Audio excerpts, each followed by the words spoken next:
you and Emmitt Smith have the same birthday? Yeah. It's weird. Were you guys draft? Was it in the same draft? Same year. Wow. Yep.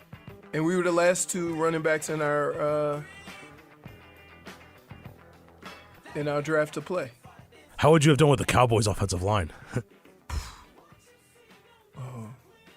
Yeah. I would say, like, it's hard to.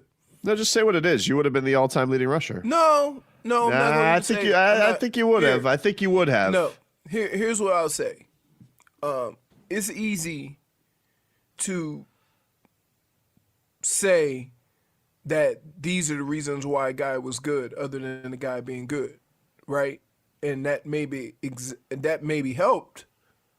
But I'm not going to take away from Emmitt's greatness just because he had an awesome offensive line.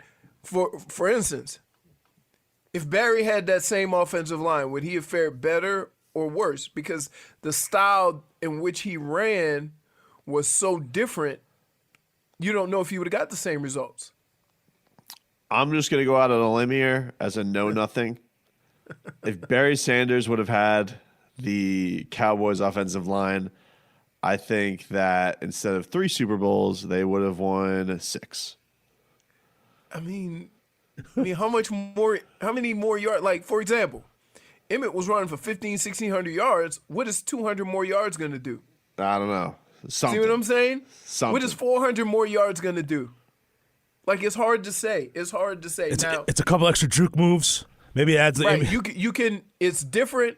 It's different with a quarterback, or different with, for example, if the Giants didn't have LT, how different is that defense? But running back and offense, it's hard to say. Like, it's like saying, hey, what if Dante Culpepper didn't have Randy Moss? Or what if Randall McDaniel didn't have Randy Moss and Chris Carter and Jake Reed?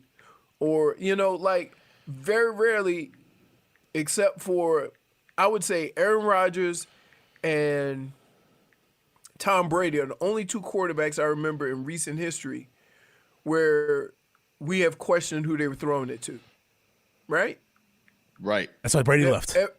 Huh? That's why Brady left. Nobody else. All the other quarterbacks that end up being great and winning Super Bowls, there aren't that many that you said, man, who are they throwing the ball to? Tom Brady won a Super Bowl throwing it to a cornerback. Right? Like Troy Brown. Yeah. He played defense. Like, that doesn't happen. It usually goes hand in hand. Also won a Super Bowl with a cornerback picking off the other quarterback. Right. So, I think, like, it just seemed like when Barry retired, like, he's just like, you know what? I've had enough. Speaking of cornerbacks, did you find it weird that the Dolphins, I was reading yesterday in Armando Salgado's column about the Dolphins' legit interest in Logan Ryan. And Logan hasn't signed with anybody yet because he wants big money. He wants over $10 million a year. The Dolphins have already put, they've given out the 2 biggest cornerback contracts. Now he's not going to be in that range, but he's, and he wants, they've already given out those contracts. They drafted Igbenogany. Now Flores is quoted as saying right after the draft, you cannot have enough cornerbacks. You can never have enough cornerbacks. Right. And the Dolphins, apparently, after they heard what he wanted, they have backed off a little bit. And a lot of people think he's going to end up with the Jets. But do you find it surprising that the Dolphins were even considering still adding to their plethora of cornerbacks, or does that just go in line with the coach is saying? No, I just believe they have a plan, and that's part of that plan. And if he believes that, and if that's one of the things he lives by as a coach, then that's what you do. For example, in all the years that Tom Brady was a quarterback for New England, they draft 1st and 2nd round quarterbacks all the time. And nobody ever questioned, they got Tom Brady. Why would they draft a quarterback? Right? And they did it often.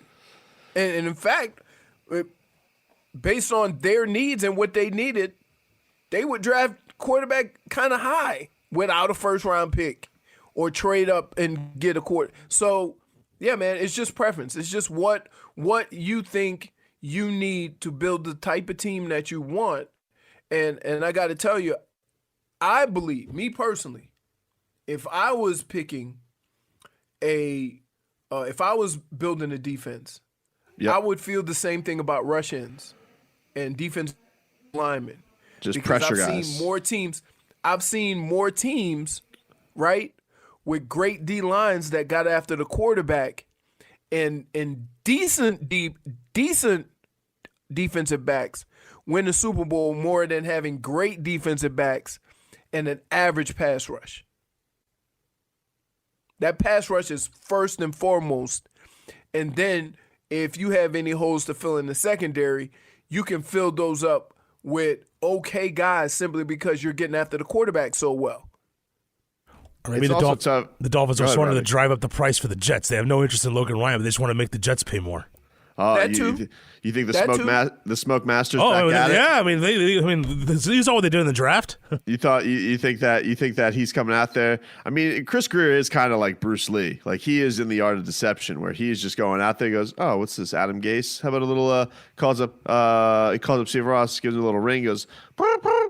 He goes, what do you think about a little petty rumor we just throw out there just to drive up the price on Logan Ryan? Because Logan Ryan's out there on NFL Network yesterday. He goes, open for business.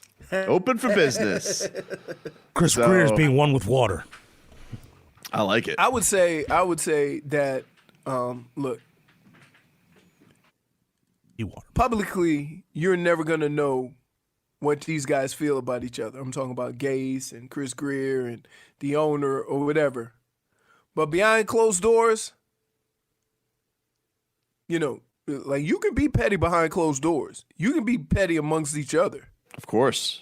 You know, long as, you know, they're not out in the open like you. So maybe there's like, I'm not normally a conspiracy theorist guy, but I could see them like really wanting to stick it to Gase. Oh yeah, 100%, 100%. Especially because Gase doesn't, unless it's like a pure free agent that he really likes. He doesn't like, he doesn't like anybody really, unless it's you play for weird. the Broncos. How about this? You know what the craziest thing to me is about Adam Gase? His eyes. He's a football coach, right? And never seems to like a player. None of them. None of them.